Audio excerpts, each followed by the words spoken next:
Xaricə gedənə qədər ingilis dili öyrənirik. Gün 2. Günün planlarında hüquqi ingilis dili və asan söz əzbərləmə metodumuz var. Söz əzbərləyəcəyimizi düşünürsünüzsə yanılırsınız. Çünki bugün əzbərlədiyimizi sabah unuduruq. Ona görə də sizə abituriyent vaxtlarımdan bəri istifadə elədiyim ən effektiv metodu bölüşəcəm.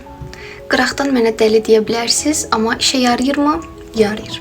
Məsələn, bir dənə söz seçdim. Render. Bilmirəm, görürsünüz yoxsa?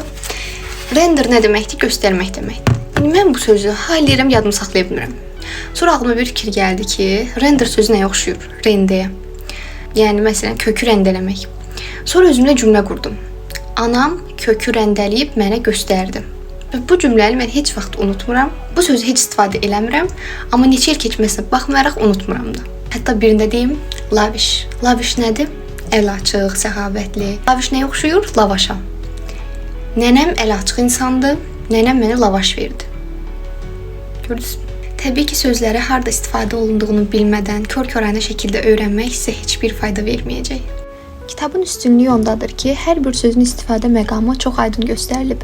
Siz də bunu istifadə edərək sözləri kontekstdə daha effektiv formada öyrənə bilərsiniz. For example, we can say, going to Africa was a unique experience for us.